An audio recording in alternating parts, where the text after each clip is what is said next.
Bonjour à tous, nous allons aujourd'hui voir donc la correction de l'application 5 Biocop. Il s'agit dans cette application de réaliser un scoring. Donc quel est le contexte de cette application? Il s'agit pour cette entreprise de vendre des pulls bio, donc au prix de 99 euros. C'est un prix relativement élevé, donc cela ne s'adresse pas à tous les clients. L'entreprise décide d'envoyer un courriel avec une réduction de 20%. Donc, il s'agit ici de sélectionner les clients qui seront le mieux intéressés par l'offre.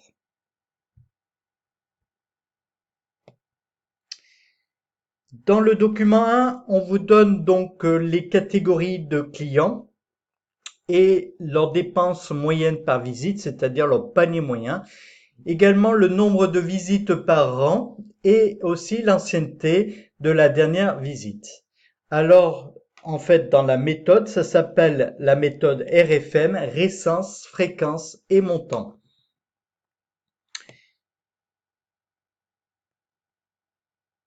Ici, dans le document 2, il va y avoir des points qui vont être attribués pour chacun des éléments, comme ici les dépenses en moyenne par visite.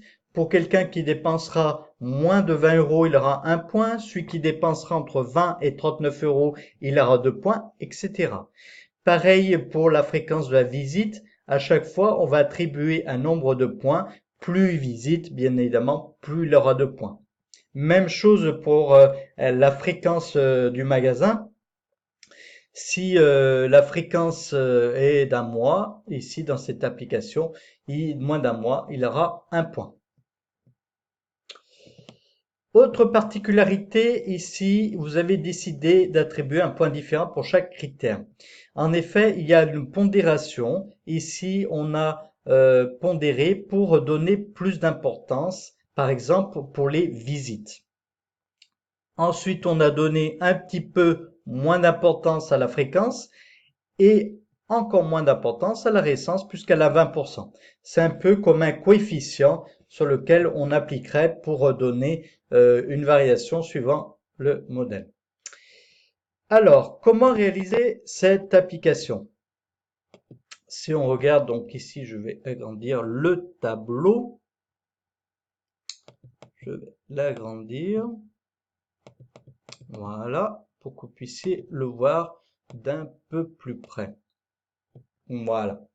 Donc ici, j'ai donc réalisé un tableau avec les catégories du client, les points attribués, les coefficients donc qui vont être attribués donc en fonction donc des critères, et ensuite on va calculer un total de points attribués par client. Alors ici, je pourrais calculer à la main pour chaque critère le nombre de points. Mais on va utiliser une formule conditionnelle. Alors qu'est-ce qu'une formule conditionnelle? Une formule conditionnelle, c'est une formule si et qui va s'appliquer en fonction de conditions. Alors petit exemple ici avec des notes d'élèves.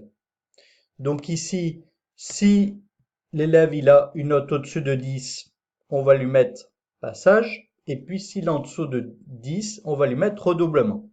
Alors, on va dire que l'élève 1, il a 8 et l'élève il a 2, il a 12.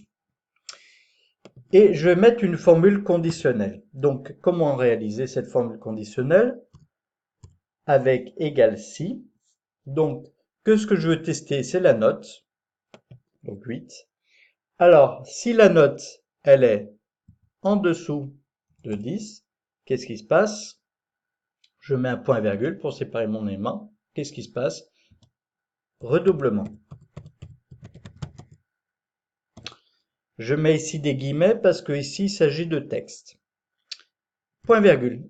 Et puis si c'était pas le cas, qu'il était au-dessus de 10, donc vous voyez ici la condition c'est la note. Elle est en dessous de 10, qu'est-ce qui se passe? Redoublement. Et puis s'il était au-dessus de 10, qu'est-ce qui se passe? Passage dans la classe supérieure. Ferme ma parenthèse. Entrée. Vous voyez, il m'a mis redoublement. Je vais recopier vers le bas. Donc, c'est le principe de la formule conditionnelle. Je peux la recopier. Puis, admettons qu'il y a un élève 3. Et puis, cet élève 3, il a 9 sur 20. Pas de chance. Je recopie. Et oui, il est en redoublement parce qu'il est en dessous de 10. Donc voilà, vous avez compris l'utilisation de la formule conditionnelle. Cette fois-ci, on va l'utiliser donc pour mon tableau. Alors, elle va être un petit peu plus longue parce qu'il y a beaucoup de critères. Ici, donc, ma formule conditionnelle, c'est si ma dépense moyenne est en dessous de 20 euros,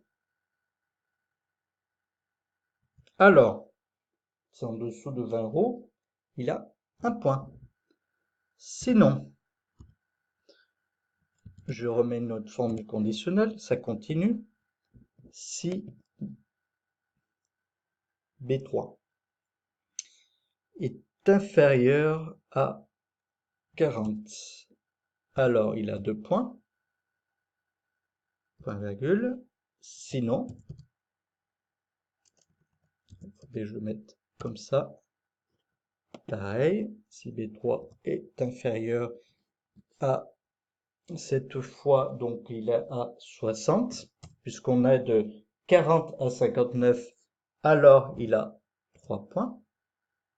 Sinon, si B3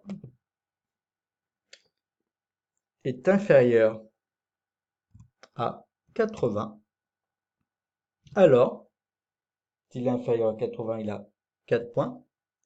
Et puis, s'il était supérieur à 80, il aurait 5 points. Alors, 1, 2, 3, 4. Fermez 4 parenthèses. Voilà, j'en ai oublié une. Il me le dit. Il le corrige. Parfait. Donc, ici, il a dépensé 20 euros. 20 euros, je suis au-dessus de 20. Il a 2 points. C'est parfait. Je vais recopier vers le bas. Donc ici, 90, il est au-dessus de 80. Il a 5 points. 75, il a entre 60 et 79 euros. Il a donc 4 points, etc. Donc, vous voyez ici, 40 à 59, il a bien 3 points. Et 35, il a bien 2 points puisqu'il se situe entre 20 et 39. Donc, ici, vous voyez, donc avec ma formule conditionnelle, je peux remplir rapidement donc mon tableau. Voilà, donc j'ai complété les autres points aussi attribués.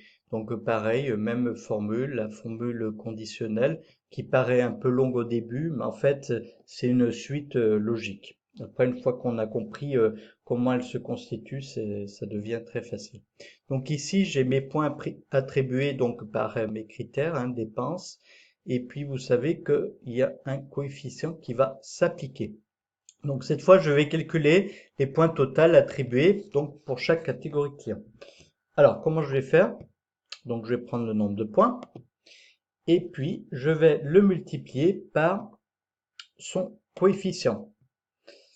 Alors ici, je vais mettre des dollars. Pourquoi? Parce que c'est quelque chose que je veux à chaque fois que sur chaque ligne, je veux que ça se multiplie par 50% et que ça reste fixe. Donc, je vais continuer ma formule. Plus, là, multiplier là. Pareil, des dollars. Donc, avant le et avant le 1. Plus, dernier fois, là, des dollars. Hop, ici, je vais recopier vers le bas. Donc, le but, c'est vraiment que ça aille vite. Oui, ça m'a recopié vers le bas. Et regardez donc ici, donc C4, si vous regardez C3, c'est devenu en recopiant C4, C5, etc. Et ici, C1, il m'a gardé C1 parce que j'ai mis des $. Si j'avais pas mis des $, il aurait descendu et donc du coup, après, j'aurais pas réutilisé 50%. Alors, dernière petite manip ici, simplement. Donc, mes clients, ils sont pas classés par points. Je vais les reclasser. Alors, je vais souligner. Je vais aller dans Données, Trier. Elle me demande par quoi je veux trier. Moi, je veux trier par le total de points. Et je veux le plus grand, le plus petit. Et voilà. Et donc, si je regarde, mes deux catégories de clients, donc le plus élevé, qui ont le plus de points, c'est ma catégorie 5 et c'est ma catégorie 4. Voilà. Donc, c'est eux que je vais envoyer d'abord ce courrier en priorité. Voilà, je vous remercie de votre attention. Je vous souhaite donc une bonne journée et je vous dis à bientôt.